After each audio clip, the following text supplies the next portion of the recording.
Dicen que el amor de una madre es el único incondicional, el único refugio seguro en un mundo lleno de lobos. Pero nadie te advierte que, a veces, ese refugio es en realidad una celda de oro, y que la loba más peligrosa es la que duerme bajo tu mismo techo. Yo tardé 45 años en darme cuenta de que mi vida perfecta no era más que una mentira meticulosamente construida sobre los cadáveres de mis propios sueños. Es posible amar a quien te dio la vida y, al mismo tiempo, desear que desaparezca para poder empezar a respirar. Yo siempre fui la estrella guía para mi Carlitos. Él, como buen hijo obediente, siempre supo que su madre nunca le aconsejaría nada malo. Solo gracias a mí se ha convertido en el hombre que todos ustedes conocen y admiran hoy. La voz de doña Elena resonaba solemne en el salón privado del restaurante más exclusivo de la ciudad. Sus ojos recorrían a los invitados, exigiendo silenciosamente reconocimiento y aplausos. Parecía una reina en su trono, esperando el tributo de sus súbditos. Los invitados, una mezcla de funcionarios y viejos amigos de la familia, se apresuraron a enumerar los méritos de la madre y el hijo, aunque apenas un minuto antes cuchicheaban con perplejidad sobre la notable ausencia de mi esposa y mi hijo en una fecha tan señalada. La situación era, a todas luces, incómoda. Pero mi madre, experta en manejar la narrativa, se adelantó para cortar cualquier rumor de raíz. Seguramente os sorprende que hoy no estén aquí mi querida nuera, Valeria, y mi nieto, Javier. Lamentablemente, tuvieron que viajar por salud. El pobre muchacho ha tenido un año universitario terrible, las exigencias académicas casi acaban con él. Es tan sensible, igual que su padre. Sus nervios necesitaban reposo. Por supuesto, fueron los primeros en felicitarme esta mañana y me pidieron que os enviara un afectuoso saludo a todos. Se escucharon brindis, el tintineo del cristal fino y risas corteses. Yo, Carlos, miraba a mi madre desde el otro extremo de la mesa. A pesar de todos sus esfuerzos por parecer más joven, doña Elena aparentaba sus 70 años, aunque ella creía fervientemente que nadie le echaría más de 50. Pero yo veía lo que el maquillaje no podía ocultar. No eran solo las arrugas, sino esa expresión perpetua de insatisfacción en la comisura de sus labios, ese rictus de control. En sus ojos no había alegría por el cumpleaños, sino el pánico sordo de saber que el tiempo se escapaba, llevándose consigo su poder. Doña Elena notó que la atención de los invitados empezaba a dispersarse. Con un gesto teatral, golpeó suavemente su copa con el cuchillo. Cuando se hizo el silencio, se levantó de nuevo, sonriendo con esa falsa modestia que tan bien había ensayado. Desde la altura de mis años, dijo, sonriendo como si acabara de decir una travesura, ¿cuáles años? Quiero recordarles que lo más importante en la vida de una mujer es criar a sus hijos. Ustedes saben que levanté a Carlos sola. Renuncié a mi vida personal, a mi felicidad, solo para convertirlo en alguien. Y ahora, con orgullo, cosecho los frutos de mi sacrificio materno. Este banquete lo organizó y pagó mi hijo. Yo, por supuesto, no quería algo tan lujoso, pero él insistió. Mamá, me dijo, estoy en deuda contigo eternamente. Esta fiesta es solo una gota de agua en el océano de lo que tú hiciste por mí. Su voz se quebró con una emoción calculada. Se limpió una lágrima inexistente de la mejilla. Los invitados aplaudieron con fervor. Yo me sentí como una marioneta cuyos hilos estaban siendo tensados al máximo. Me acerqué a ella, le di un beso en la mejilla que sentí frío como el mármol y le susurré algo al oído. Ya no podía soportar más esa feria de vanidades, donde cada palabra era una mentira y cada sonrisa una máscara. En el rostro de doña Elena cruzó primero la sorpresa, luego el disgusto, pero recuperó la compostura en un segundo. Sonrió con aire de mártir y explicó a la sala: desafortunadamente, Carlos debe dejarnos. Asuntos urgentes en el ayuntamiento requieren su presencia inmediata. El deber es el deber. Salí del restaurante, sintiendo como el aire cálido y viciado del salón daba paso al frío cortante de una noche de noviembre. Me subí el cuello del abrigo y comencé a caminar sin rumbo fijo. El anochecer caía sobre la ciudad, borrando los contornos de los edificios. La niebla se tragaba la luz de las farolas y las siluetas de los pocos transeúntes. Después del ruido del banquete, el silencio de la calle me parecía ensordecedor. No quería ir a casa. Mi casa vacía, ese mausoleo de lujo donde vivía con una esposa que me despreciaba y el recuerdo de un hijo que se había convertido en un extraño.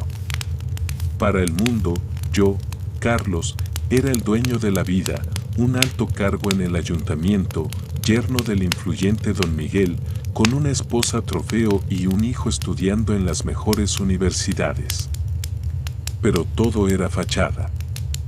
Un decorado de cartón piedra que ocultaba las ruinas de mi existencia. ¡Ay, mamá, mamá, qué has hecho conmigo!, pensé mientras mis pasos resonaban en el asfalto húmedo.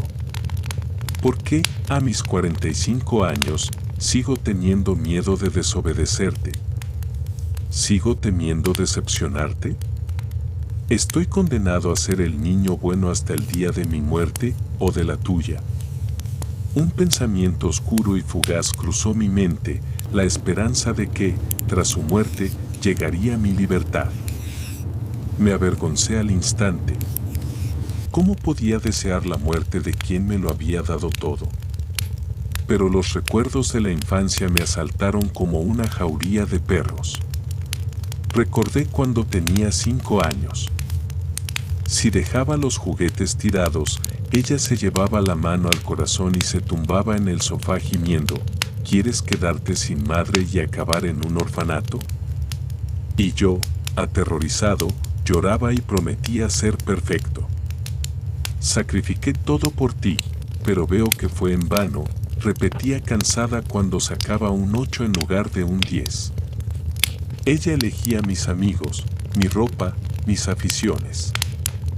Ella decidió que yo debía estudiar Derecho y Urbanismo, aunque yo amaba la biología.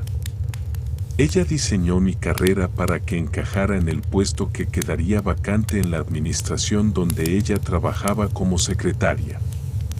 Ella había planificado mi vida para las próximas décadas. Y yo, sumiso, había aceptado mi destino. Excepto una vez. Fue hace 20 años. Esa primavera en la que el sol parecía brillar solo para mí. Durante una jornada de voluntariado ambiental en el parque, la conocí. Sofía. Era fotógrafa del periódico local. No tenía nada de especial a simple vista, pero cuando me pidió que posara para una foto y se rió de mi rigidez, algo se rompió dentro de mí. Por primera vez, alguien me miraba a mí, a Carlos, no al hijo de Elena o al futuro director. Nos enamoramos con la intensidad de quienes encuentran agua en el desierto. Sofía era libre, huérfana, sin ataduras. Con ella, yo era otro. Planeábamos casarnos. Incluso me atreví a enfrentarme a mi madre. Pero entonces llegó el ascenso de don Miguel y la supuesta oportunidad de mudarnos a la capital. Y luego, la noticia devastadora. Valeria está embarazada, Carlos, me dijo mi madre con voz grave aquel día, tras volver de una reunión con los Kuznetsov. Ella dice que es tuyo. Don Miguel está furioso. Si no te casas con ella, tu carrera está acabada antes de empezar. Y la de don Miguel también. ¿Vas a arruinar la vida de todos por un capricho juvenil? Yo juré que no era mío. Pero mi madre fue tan persuasiva. ¿Y Sofía? Sofía desapareció. Se fue de la ciudad sin dejar rastro, sin responder a mis llamadas. Mi madre me dijo que había ido a verla, que Sofía había aceptado dinero para irse, que en realidad nunca me había querido. Roto y manipulado, acepté mi destino. Me casé con Valeria, crié a Javier como si fuera mío, y me convertí en el hombre gris que soy ahora. Un claxon me devolvió a la realidad. Me di cuenta de que había caminado casi 10 kilómetros hasta las afueras de la ciudad, cerca de la vieja estación de autobuses. Mis ojos se posaron en un letrero de neón parpadeante, Hostal El Refugio. Un lugar de paso para camioneros y viajeros perdidos. Decidí entrar a tomar un café caliente antes de pedir un taxi. En la entrada, choqué con una chica. Era muy joven, apenas 20 años, y llevaba una ropa demasiado ligera para el frío de noviembre. Perdón, murmuró ella, y salió al exterior. Entré, pedí un café para llevar y me quedé mirando a través del ventanal. La chica estaba sentada en un banco de madera, encogida sobre sí misma, tiritando visiblemente. Parecía un pajarillo mojado. El taxi que pedí por la aplicación tardaría 5 minutos. No podía dejarla así. Salí del hostal. ¿Qué haces aquí fuera con este frío, muchacha? Le pregunté. Ella levantó la vista. Tenía los ojos enrojecidos. Perdí el último autobús a Oserki. El próximo no pasa hasta mañana por la mañana. Y no tengo suficiente dinero para el hostal. ¿Y vas a quedarte aquí toda la noche? Te congelarás. En un impulso que no era propio de mí, tal vez buscando redimirme de mi propia cobardía vital, me quité mi abrigo de lana italiana y se lo puse sobre los hombros. Saqué la cartera y extraje varios billetes de 50 euros. Toma. Págate una habitación y algo caliente. Mañana te vas a casa. No es seguro estar aquí. La chica se quedó paralizada, mirando el dinero. Cuando me di la vuelta para subir al taxi que acababa de llegar, escuché sus pasos corriendo tras de mí. Señor. Espere. Gritó. Me giré, impaciente. No puedo aceptar esto gratis. Por favor, tome esto. Es lo único de valor que tengo. Se quitó un anillo del dedo con manos temblorosas y me lo extendió. No hace falta, empecé a decir. Por favor. Es un anillo bueno. De oro blanco. Tómelo o no aceptaré el dinero. Para terminar rápido la escena, cogí el anillo y me lo metí en el bolsillo del pantalón sin mirarlo. Subí al taxi y cerré la puerta. Al centro, por favor, dije al conductor. El coche arrancó, dejándola atrás. Llegué a casa. El silencio me recibió como un viejo amigo indeseado. Me serví una copa de coñac y me dejé caer en el sofá. Mi teléfono vibró. Mensaje de Valeria, Javi está ingresado. Los médicos dicen que es una crisis nerviosa, nada grave. Yo me quedaré unos días más en la clínica privada. No me esperes. Otro mensaje. Mi madre, ¿por qué te fuiste así? Me has dejado en ridículo. Llámame mañana sin falta. Cerré los ojos, agotado. Metí la mano en el bolsillo para sacar el pañuelo y mis dedos tropezaron con el metal frío del anillo de la chica. Lo saqué y lo puse bajo la luz de la lámpara de lectura. Mi corazón se detuvo. El mundo dejó de girar. No era un anillo cualquiera. Era una pieza única, hecha por encargo hace 20 años. Una rama de olivo entrelazada en oro blanco, sosteniendo un pequeño diamante. En el interior, aunque desgastada, aún se podía leer la inscripción que yo mismo había pedido grabar: a mi Sofía, mi vida entera. Me levanté de un salto, derramando el coñac sobre la alfombra persa. Mis manos temblaban violentamente. ¿Cómo tenía esa chica este anillo? Sofía, mi Sofía. Ella nunca se lo habría dado a nadie. A menos que... esa chica. Sus ojos tenían la misma forma que los míos. Un grito ahogado se atascó en mi garganta. La verdad me golpeó con la fuerza de un tren de mercancías. Esa chica en la parada de autobús, tiritando de frío mientras yo vivía en la opulencia, esa chica tenía el anillo de mi prometida. El alcohol se evaporó de mi sangre en un instante. No había duda. Tenía que encontrarla. Ahora mismo. Hay momentos que dividen la vida en un antes y un después. Un segundo en el que el universo se congela y, cuando vuelve a moverse, nada es igual.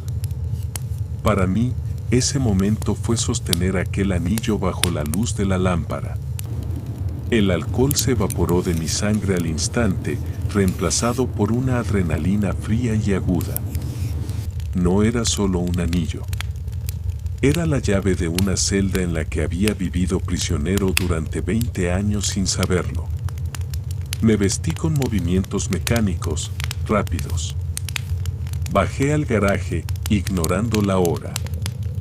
El motor de mi coche rugió rompiendo el silencio de la urbanización de lujo. Mientras conducía de vuelta al hostal El Refugio, mi mente, entrenada en la burocracia y el análisis de datos, empezó a conectar puntos que antes parecían invisibles. Llegué al hostal derrapando. Entré como una exhalación. La recepcionista, una chica joven con cara de aburrimiento, se sobresaltó al verme regresar. La chica, dije, casi sin aliento. La que estaba fuera. ¿Dónde está? Se fue hace un rato, señor. Llamó a un taxi con el dinero que usted le dio. Necesito saber a dónde fue. Es cuestión de vida o muerte. La recepcionista negó con la cabeza, citando políticas de privacidad, protegiendo a una clienta vulnerable. No tenía tiempo para esto. Saqué mi cartera y dejé 2 billetes de 100 euros sobre el mostrador. No es lo que piensas, dije, bajando la voz, intentando sonar como el respetable funcionario que se supone que soy. Creo que es mi familia. Por favor. Ella dudó, miró el dinero, miró mis ojos desesperados y tecleó algo en el ordenador. El taxi la llevó a Pueblo Nuevo. Calle del Sol, número 4. Es un barrio complicado, señor. Pueblo Nuevo. Un asentamiento obrero a 40 kilómetros de mi jaula de oro. Un lugar donde la gente sobrevive, no vive. Volví al coche. El viaje fue una tortura. Cada kilómetro aumentaba mi ansiedad. ¿Y si me equivocaba? ¿Y si el anillo fue robado, vendido, encontrado? Pero mi corazón, ese órgano que creía atrofiado por años de sumisión a mi madre, latía con una certeza dolorosa. Llegué a la dirección. Un bloque de pisos descascarillado, con la pintura comida por la humedad. Subí las escaleras de hormigón, sintiendo el olor a guiso barato y lejía. Segundo piso. Puerta derecha. Me detuve. Mi mano temblaba sobre el timbre. ¿Qué iba a decir? Hola, creo que soy el fantasma de tu pasado. Respiré hondo, compuse mi máscara de frialdad habitual y llamé. La puerta se abrió. Ahí estaba ella. Lucía. Sin el abrigo que le había prestado, parecía aún más pequeña, más frágil. Me miró con los ojos muy abiertos, esos ojos que eran un espejo de los míos. Señor, dijo ella, asustada. ¿Viene por el abrigo? Lo tengo aquí, iba a lavarlo antes de... No, la interrumpí, mi voz sonó ronca. No vengo por el abrigo. Vengo a hablar. ¿Puedo pasar? Ella dudó, pero se apartó.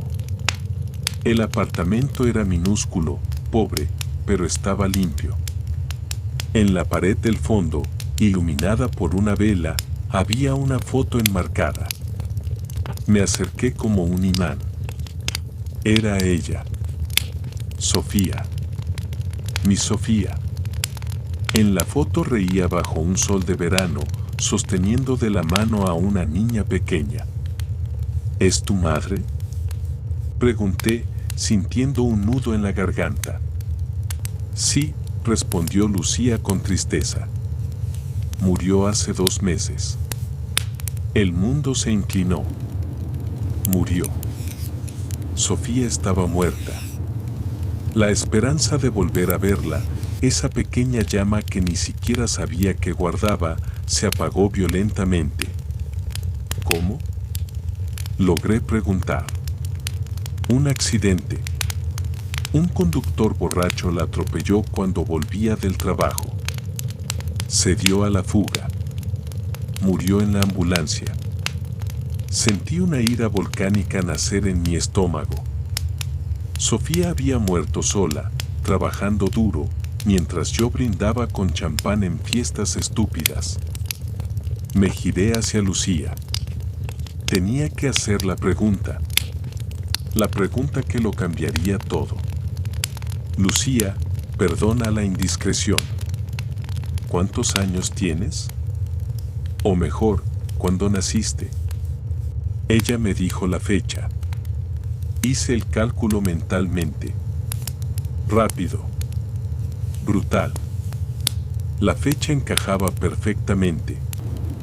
Ella había sido concebida en esas últimas semanas felices, justo antes de que mi madre orquestara mi ruptura, justo antes de que me dijeran que Valeria estaba embarazada. Me dejé caer en una silla vieja que crujió bajo mi peso. Sofía no se había ido por dinero. Sofía no me había abandonado por capricho. Sofía estaba embarazada de mí y mi madre la había expulsado. La había condenado a esta vida de pobreza mientras me encadenaba a una mentira. Miré a Lucía. Mi hija. Sangre de mi sangre. Vi sus manos, las manos de pianista de mi abuela paterna. Vi el gesto que hacía al apartarse el pelo, idéntico al de Sofía. ¿Tú sabías quién era tu padre?, pregunté suavemente. Mamá nunca hablaba mucho de él. Solo me dio este anillo antes de morir. Me dijo que perteneció a un hombre que la amó mucho, pero que no pudo elegir su destino. Dijo que si alguna vez estaba en problemas, tal vez este anillo me salvaría. Las lágrimas quemaron mis ojos, pero no las dejé caer. No ahora. Ahora no era momento para el llanto, era momento para la estrategia. Saqué todo el efectivo que tenía en la cartera. Unos 2.000 euros. Lucía, escucha. Voy a ayudarte. Quiero que te quedes con este dinero para comida y gastos. No hagas preguntas todavía. Necesito resolver algo, pero volveré. Te lo juro por la memoria de tu madre que volveré. Señor, yo no puedo, si puedes. Es un adelanto. Te voy a contratar. Ya hablaremos. salí de allí antes de derrumbarme. Conduje de vuelta a la ciudad bajo una lluvia torrencial. Pero ya no era el mismo hombre. Carlos, el hijo obediente, había muerto en ese apartamento de Pueblo Nuevo. En su lugar, nacía alguien nuevo. Alguien frío. Alguien peligroso. Mientras el limpiaparabrisas marcaba el ritmo, mi mente comenzó a diseccionar mi vida con la precisión de un bisturí. Analicé mis finanzas. Todo estaba mezclado con los bienes de la familia Kuznetsov y las inversiones de mi madre. Si me divorciaba ahora, si gritaba la verdad, me destruirían. Don Miguel tenía jueces y abogados en su bolsillo. Mi madre tenía el control emocional y social. Me dejarían en la calle, y lo peor, destruirían a Lucía antes de que pudiera reconocerla. No. El odio caliente es para los impulsivos. La venganza real se sirve helada. Tenía que ser inteligente. Necesitaba pruebas irrefutables. Necesitaba blindarme. A la mañana siguiente, fui directamente a una clínica privada de genética en la capital, lejos de los ojos curiosos de mi ciudad. Llevaba un vaso del que Lucía había bebido agua, que logré coger disimuladamente antes de irme. Pagué el servicio express. Resultados en 24 horas, dijo la enfermera. Fui al ayuntamiento. Me senté en mi despacho de caoba. Miré los papeles, las firmas, los contratos. Empecé a desviar fondos de mis cuentas personales, cuentas que mi esposa no vigilaba, hacia una cuenta en el extranjero a nombre de una sociedad fantasma. Preparé el terreno. A mediodía, mi teléfono sonó. Mamá. Antes, ver ese nombre me causaba ansiedad. Ahora, sentí asco. Pero contesté. Carlitos. ¿Dónde te has metido? Me dejaste muy preocupada anoche. Tienes que venir a comer. He hecho tu estofado favorito. Y quiero que hablemos de las vacaciones de verano, hay que reservar la villa. Respiré hondo. Era hora de la mejor actuación de mi vida. Claro, mamá. Perdona por lo de ayer. El trabajo me tiene saturado. Iré a comer. Tengo ganas de verte. Colgué. Me miré en el espejo del baño de la oficina. Ajusté mi corbata. Alicé mi expresión. Iba a entrar en la boca del lobo. Iba a sentarme a la mesa con la arquitecta de mi desgracia. Iba a sonreír, a comer su estofado y a dejar que ella misma se ahorcara con sus palabras. Necesitaba que confesara, o al menos, que confirmara sus mentiras sin saber que yo ya sabía la verdad. Llegué a la mansión de mi madre. Ella me recibió en la puerta, con esa sonrisa que mezcla dulzura y posesión. Mi niño, estás pálido. ¿Ves? Trabajas demasiado para esa familia política tuya. Menos mal que me tienes a mí. Entré en la casa. Olía a lavanda y a mentiras antiguas. Nos sentamos a la mesa. Ella servía la comida, parloteando sobre los vecinos, sobre lo ingrata que era Valeria, sobre lo mucho que ella, Elena, sufría por mí. Mamá, dije, cortando un trozo de carne con calma quirúrgica. Anoche tuve un sueño extraño. Soñé con Sofía. El tenedor de mi madre se detuvo en el aire por una fracción de segundo. Fue imperceptible para cualquiera, pero yo lo vi. ¿Sofía? Preguntó con desinterés fingido. Ah, aquella chica fotógrafa. ¿Por qué ibas a soñar con ella? Pasado pisado, hijo. No sé. En el sueño ella lloraba. Me decía que no se había ido por dinero. Me decía que tú la habías echado. Doña Elena soltó una risa nerviosa y bebió un trago largo de vino. ¡Qué imaginación! Los sueños son solo tonterías, Carlos. Esa chica era una oportunista. Se llevó el sobre con el dinero y no miró atrás. Yo lo hice por ti. Para protegerte. ¿Te imaginas tu vida con una muerta de hambre? Mira dónde estás ahora. Eres alguien. Sí, soy alguien, repetí, mirándola fijamente a los ojos. Gracias a ti. Exacto. Y nunca lo olvides. Todo lo que tienes, me lo debes. Ahí estaba. La confirmación. Ni siquiera negaba haber intervenido, solo justificaba el crimen con su amor. En ese momento, mi teléfono vibró en el bolsillo. Un correo electrónico de la clínica. Abrí el mensaje discretamente bajo la mesa. Probabilidad de paternidad, 99.99%. Cerré los ojos un segundo. Una calma terrorífica me invadió. Ya no era una sospecha. Era un hecho científico. Tenía una hija. Y me habían robado 20 años de su vida. Guardé el teléfono. Levanté la copa de vino. Tienes razón, mamá, dije, y mi voz no tembló. Todo lo que tengo te lo debo a ti. Y te prometo que te devolveré cada gramo de lo que me has dado. Con intereses. Ella sonrió, satisfecha, creyendo que era un brindis de gratitud.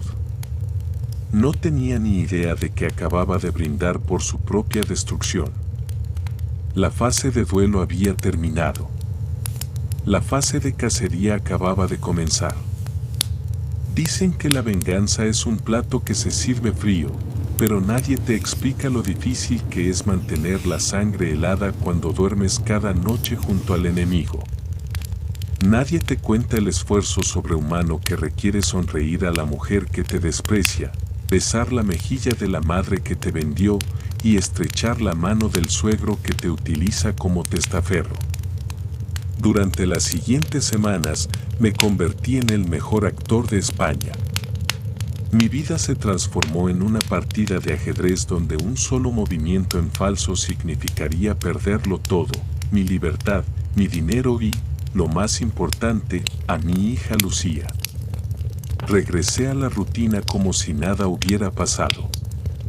En la superficie, yo seguía siendo Carlos, el funcionario gris y obediente, el yerno perfecto de don Miguel, el hijo devoto de doña Elena. Pero por dentro, cada conversación, cada documento, cada movimiento bancario era analizado, catalogado y archivado. Estaba construyendo mi arsenal. El primer paso fue blindarme legalmente.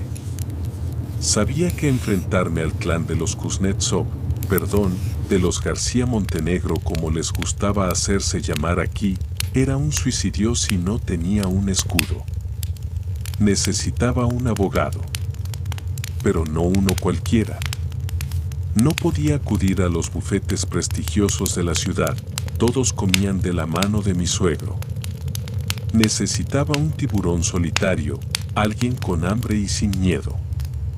Lo encontré en un bar de jazz del centro, lejos de los círculos de poder. Roberto.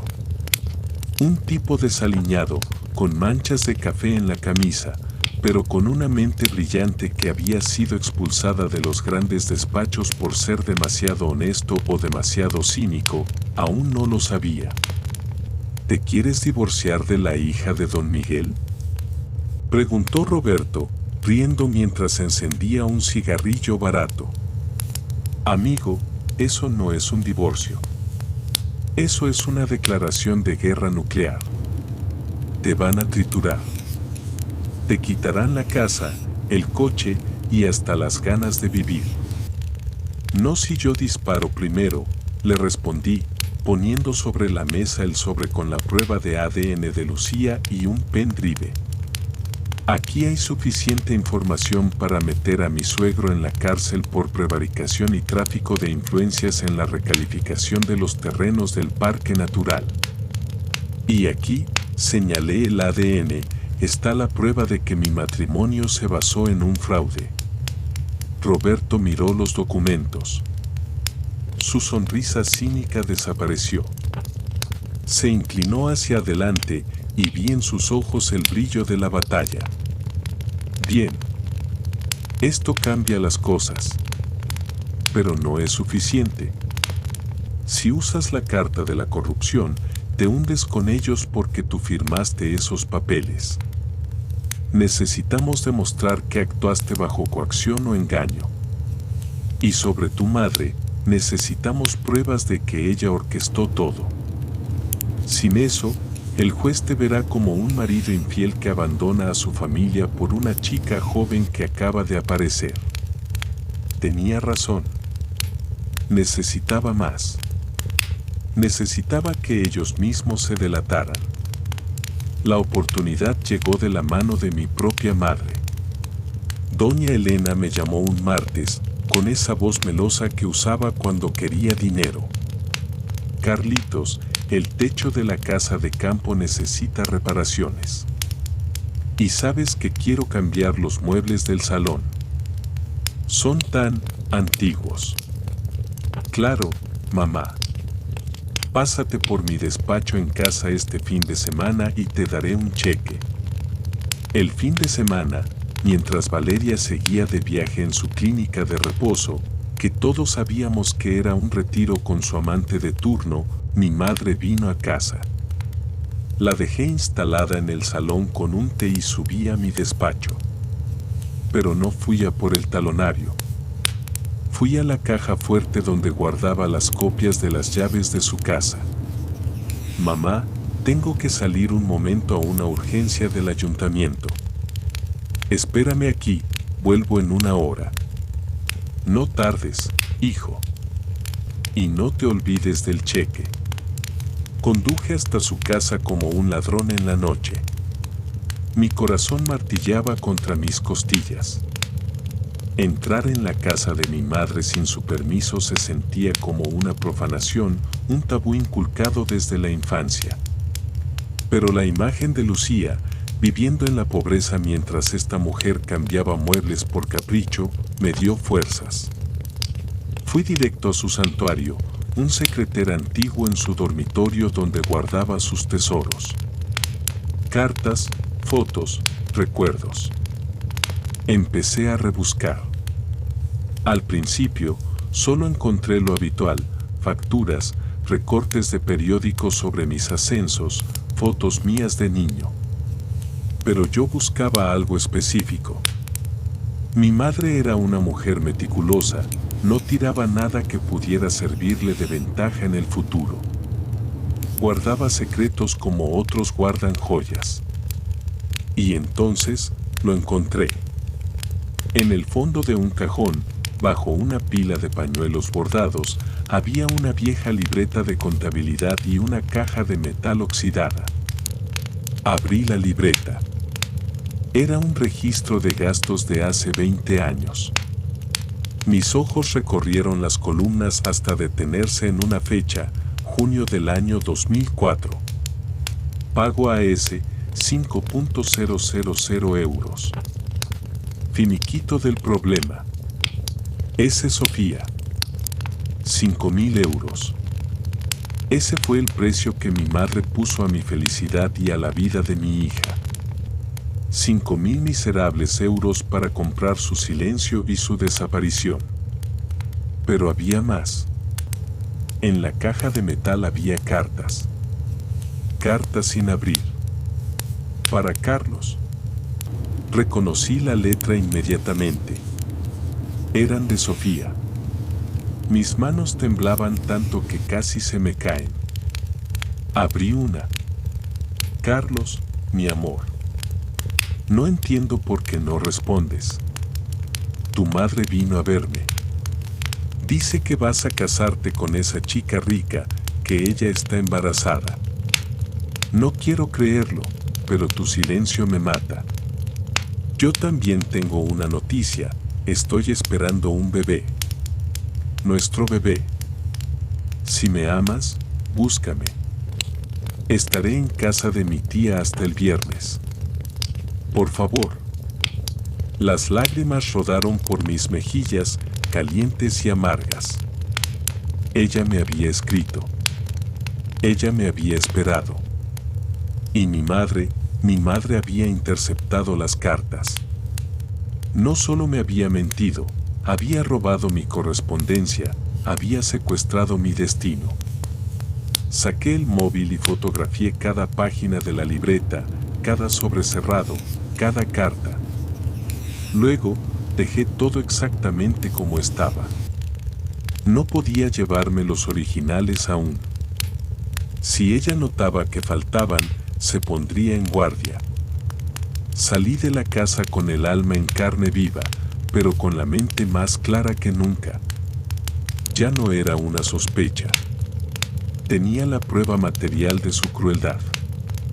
Regresé a mi casa justo a tiempo. Mi madre seguía en el salón, viendo la televisión. Tardaste mucho, Carlos, se quejó. Lo siento, mamá. Aquí tienes el cheque. Se lo entregué. Ella lo miró, comprobó la cifra y sonrió. Esa sonrisa me dieron ganas de vomitar. Me dio un beso en la mejilla. Eres un buen hijo. El mejor. Y tú eres una madre única, respondí, cargando la frase con un doble sentido que ella, en su arrogancia, no captó. A los pocos días, Valeria regresó de su viaje. Entró en casa como un huracán, tirando las maletas en el vestíbulo, gritando a la empleada doméstica. Estaba bronceada, hermosa y completamente vacía. Carlos, necesito que aumentes el límite de mi tarjeta.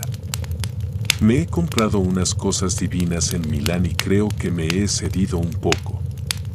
Claro, querida. Lo que tú digas. Me miró con extrañeza.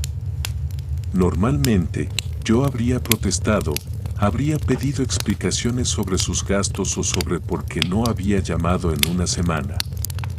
Mi sumisión total la descolocó. ¿Estás bien? Te noto raro. Estoy mejor que nunca, Valeria. Solo quiero que seáis felices. Tú y Javi. Por cierto, ¿cómo está el chico? Su cara se ensombreció. Sigue en el centro de rehabilitación. Dice que nos odia. Que somos unos hipócritas. En fin, cosas de la edad. No me agobies con eso ahora. Voy a darme un baño. Esperé a que subiera. Fui a su bolso, que había dejado descuidado en el sofá. Saqué su teléfono. Valeria era descuidada con la seguridad, su contraseña era su fecha de nacimiento. Lo desbloqueé. No tardé mucho en encontrar lo que buscaba. Mensajes. Fotos. No solo de amantes, eso me daba igual. Buscaba pruebas de su negligencia, de su complicidad en los negocios sucios de su padre. Y ahí estaban. Chats con Don Miguel. Papá, Carlos está haciendo demasiadas preguntas sobre los terrenos de la zona norte. Seguro que es seguro que él firme eso. Tranquila, hija. Carlos es un perro fiel. Firmará lo que le pongamos delante. Y si algo sale mal, su firma es la única que aparece. Nosotros estamos limpios. Ahí estaba. La soga para mi cuello que ellos habían tejido con paciencia. Me estaban utilizando como cabeza de turco. Si la fiscalía investigaba, yo iría a la cárcel y ellos se irían de rositas. Me envié capturas de pantalla de todo a un correo encriptado. Luego borré el rastro del envío y dejé el teléfono en su sitio. Esa noche no pude dormir. Me sentía sucio, contaminado por tanta traición. Necesitaba purificarme. A la mañana siguiente, conduje hasta Pueblo Nuevo. Necesitaba ver a Lucía. La encontré saliendo del portal. Llevaba un abrigo nuevo que se había comprado con el dinero que le di, pero seguía pareciendo triste. ¿Carlos?, preguntó sorprendida al verme. Sube al coche. Vamos a dar una vuelta. La llevé a un mirador desde donde se veía toda la ciudad. El aire era limpio allí arriba. Lucía, le dije, necesito que confíes en mí un poco más. Las cosas se van a poner feas en mi vida muy pronto. Voy a hacer cambios drásticos. Y quiero que estés preparada. ¿Qué tipo de cambios?, preguntó ella con desconfianza. Voy a dejar mi trabajo. Voy a dejar a mi familia. Y voy a reconocer que soy tu padre ante el mundo. Ella se quedó en silencio, mirando la ciudad a sus pies. ¿Por qué ahora?, susurró. ¿Por qué después de 20 años? Porque fui un cobarde. Y porque viví ciego. Pero he despertado. No puedo devolverte a tu madre, Lucía. Daría mi vida por hacerlo, pero no puedo. Lo único que puedo hacer es darte el futuro que ella quería para ti. Ella me miró y, por primera vez, vi una grieta en su muro de defensa. Me tendió la mano. No necesito tu dinero, Carlos. Solo, no quiero estar sola otra vez. Le apreté la mano. No lo estarás. Nunca más. De vuelta en la ciudad, puse en marcha la fase final del plan. Fui al notario con Roberto. Redactamos una confesión jurada donde explicaba toda la trama de corrupción urbanística, señalando a don Miguel como el cerebro y aportando las pruebas que había copiado. Si algo me pasaba, ese documento iría directo a la prensa y a la Fiscalía Anticorrupción. Era mi seguro de vida. Luego, preparé la demanda de divorcio. No una demanda amistosa. Una demanda contenciosa basada en el engaño, el fraude de paternidad y la infidelidad continuada.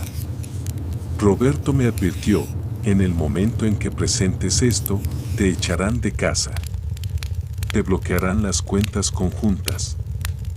Te van a destruir en sociedad. Ya tengo un apartamento alquilado a nombre de una sociedad. Tengo ahorros en una cuenta que ellos no conocen.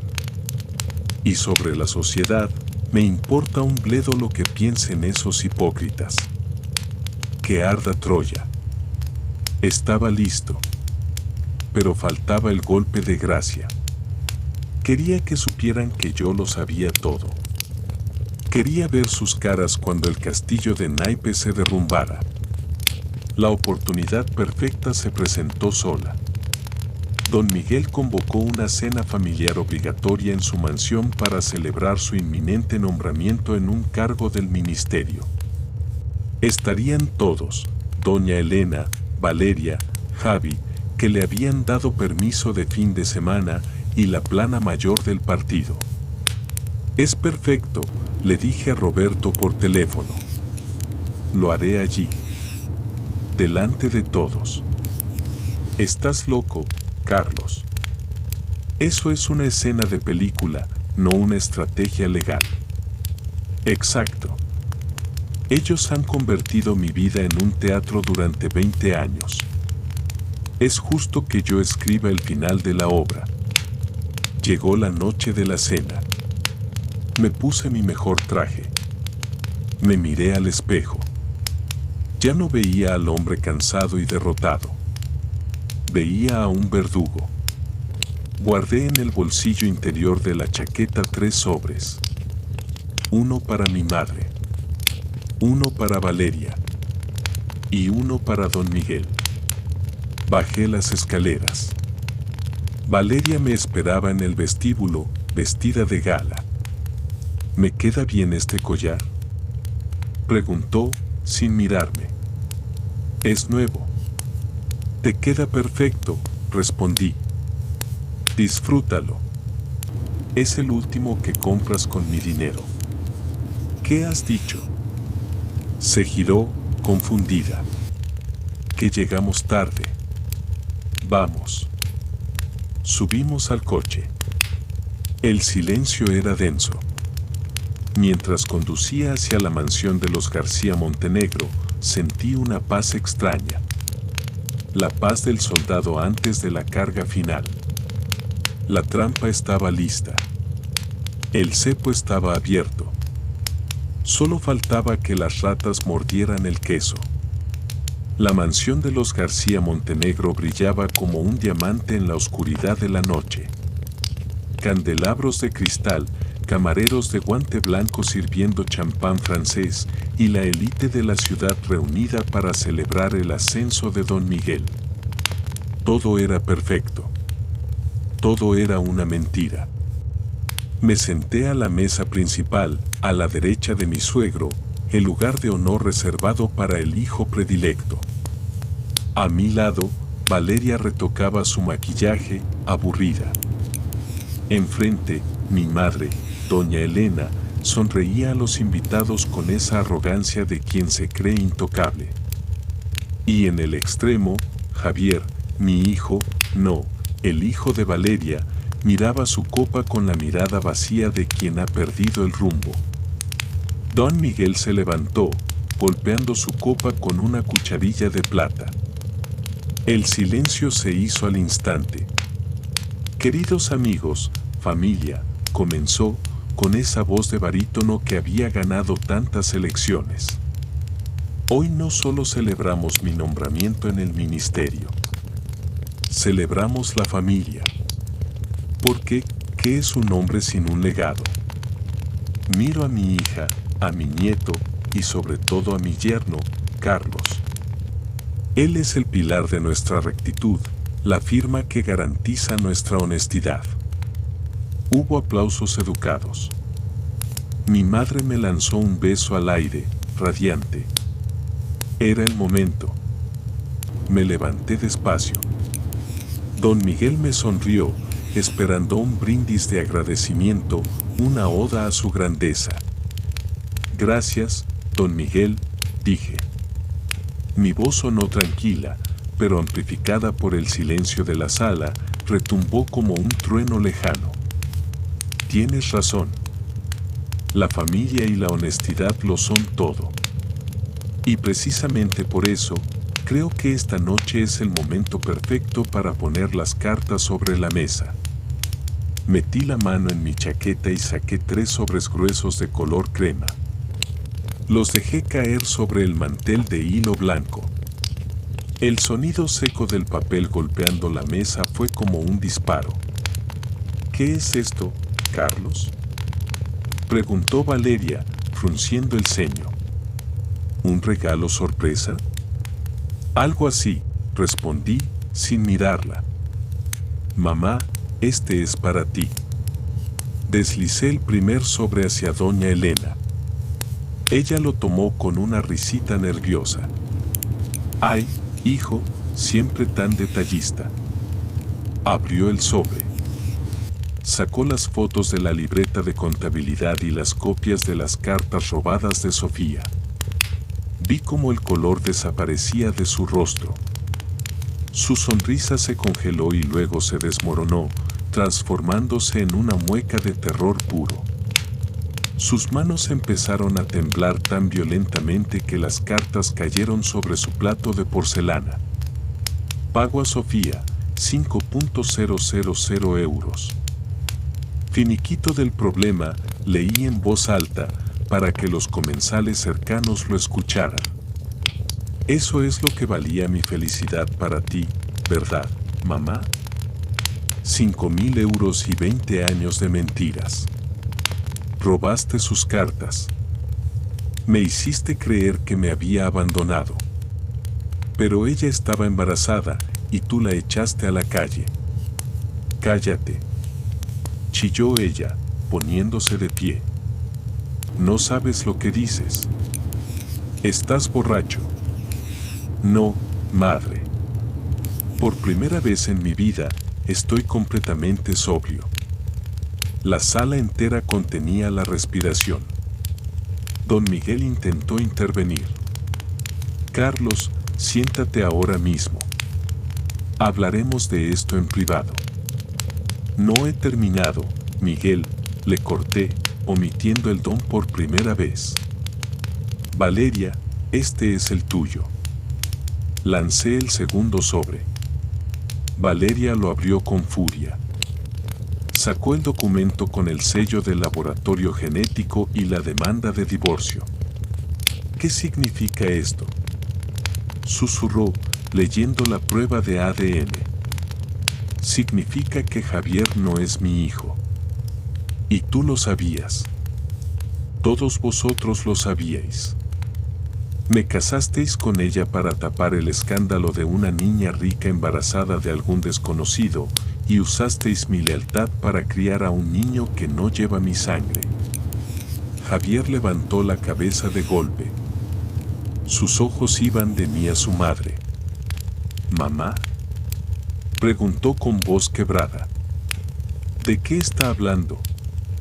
Valeria no respondió, solo se puso a llorar, no de arrepentimiento, sino de rabia por haber sido descubierta. Y finalmente, Miguel, el tuyo. Don Miguel no tocó el sobre. Me miró con ojos de asesino. Ten cuidado, muchacho. No sabes con quién te estás metiendo. Lo sé perfectamente. Me estoy metiendo con el hombre que planeaba usarme como cabeza de turco para el fraude de los terrenos del Parque Natural. Pero tengo una mala noticia. Ese sobre contiene una copia de mi declaración ante la Fiscalía Anticorrupción, realizada esta misma mañana. He entregado todos los correos, todas las grabaciones y todas las pruebas que te incriminan a ti y exoneras mi firma, demostrando coacción. El caos estalló. Don Miguel se abalanzó sobre mí, rojo de ira, pero 2 hombres de seguridad lo retuvieron. No los de la fiesta, no. Las puertas del salón se abrieron de par en par. No eran camareros. Eran agentes de la Unidad de Delitos Económicos y Fiscales, acompañados por el fiscal con el que Roberto había negociado mi inmunidad. Miguel García Montenegro, anunció un oficial, queda detenido por fraude, malversación de fondos públicos y falsificación documental. Los invitados, la creme de la sociedad, se apartaban horrorizados, no queriendo ser asociados con el apestado. Los flashes de los teléfonos móviles empezaron a dispararse. El gran patriarca, el intocable, era esposado frente a todos. Me giré hacia mi madre. Estaba sentada, hundida en su silla, llorando histéricamente, murmurando cosas sobre la ingratitud de los hijos. Me has arruinado, sollozó. Después de todo lo que hice por ti, no, mamá, le dije, inclinándome para susurrarle al oído. Tú te arruinaste sola el día que decidiste jugar a ser Dios con mi vida. Disfruta de la soledad. Es lo único real que te queda. Miré a Javier. El chico estaba de pie, pálido como un fantasma, en medio del naufragio. Me acerqué a él. Javi, le dije suavemente. Siento que te enteres así. Tú no tienes la culpa de nada. Él me miró y vi algo extraño en sus ojos. Alivio. Entonces, ¿no soy hijo tuyo? ¿No tengo que ser como tú?, preguntó con una ironía amarga pero liberadora. No. Eres libre. No tienes que ser como yo, ni como tu abuelo. Sé quien tú quieras ser. Le puse la mano en el hombro por última vez y me di media vuelta. Salí de la mansión dejando atrás los gritos, los llantos y las sirenas de policía. Caminé hasta mi coche, donde Roberto me esperaba fumando un cigarrillo. Vaya espectáculo, dijo, tirando la colilla. ¿Cómo te sientes? Respiré el aire de la noche. Por primera vez en 20 años, el aire no pesaba. Me siento vivo. Los meses siguientes fueron un torbellino mediático. El caso Montenegro abrió los telediarios durante semanas. Don Miguel intentó luchar, pero las pruebas que yo había recopilado eran demoledoras. Mis grabaciones, mis copias de seguridad, todo encajaba. Fue condenado a 12 años de prisión. Su carrera política se convirtió en cenizas. Valeria intentó pelear por la mitad de mis bienes, alegando daños morales. Pero el juez, al ver las pruebas de su infidelidad continuada y el fraude de paternidad, no solo le negó la pensión compensatoria, sino que dictaminó que ella debía devolverme parte del dinero que yo había invertido en su estilo de vida durante años. Se quedó con la mansión, sí, pero una mansión hipotecada hasta el techo que pronto tuvo que vender para pagar a sus abogados. Terminó viviendo en un apartamento modesto, vendiendo bolsos de marca por internet para mantener las apariencias. ¿Y mi madre? Doña Elena fue la gran perdedora moral. La sociedad que tanto veneraba le dio la espalda. Nadie quería invitar a sus fiestas a la madre del traidor y consuegra del convicto. Se quedó sola en su casa, rodeada de sus muebles antiguos y sus recuerdos falsos. Intentó llamarme cientos de veces. Bloqueé su número. Un día, apareció en mi oficina, vieja y encorvada, pidiendo perdón.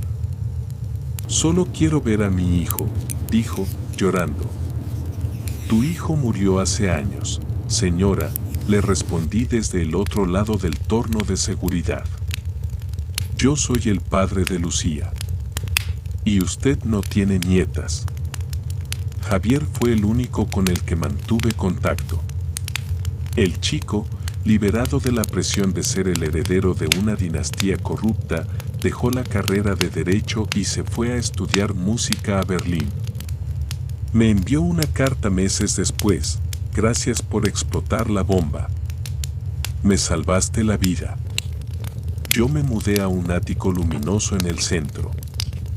Vendí todo lo que me recordaba a mi vida anterior. Pero la verdadera victoria no fue verlos caer. La verdadera victoria ocurrió una tarde de domingo, 6 meses después del juicio. Estaba en la cocina, intentando preparar una paella siguiendo un tutorial de internet. Sonó el timbre. Fui a abrir. Era Lucía. Llevaba unos libros bajo el brazo. Se había matriculado en la Facultad de Biología, siguiendo los pasos que yo nunca pude dar y honrando la memoria de su madre. Hola, papá, dijo, con una timidez que se iba disipando día a día. ¿Huele mente a quemado o es cosa mía? Esa palabra. Papá. Sonó mejor que cualquier aplauso, mejor que cualquier veredicto judicial, mejor que cualquier venganza. Creo que se me ha quemado el arroz, admití, riendo. ¿Pedimos pizza?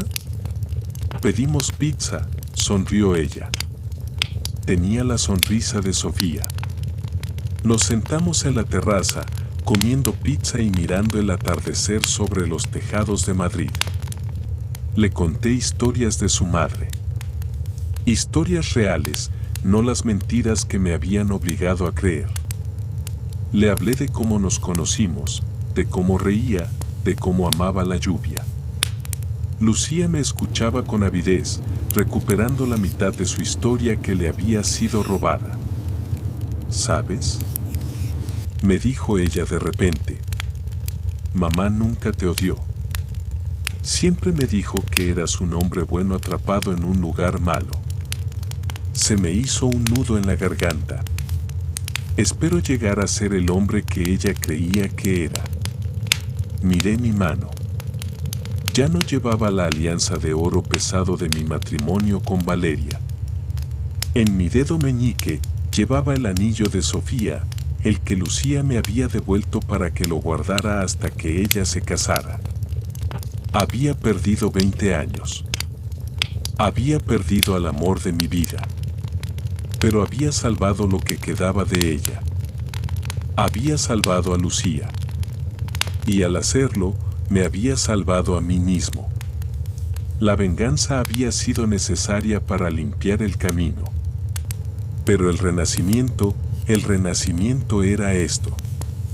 Una tarde tranquila, una hija que me sonreía, y la certeza de que, por fin, yo era el dueño de mi destino. Mi teléfono sonó.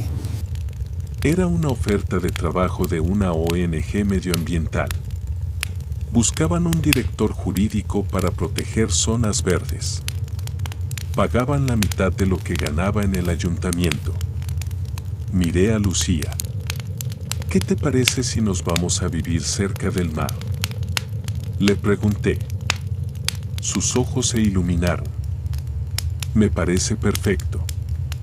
Apagué el teléfono. La vida, la verdadera vida, acababa de empezar.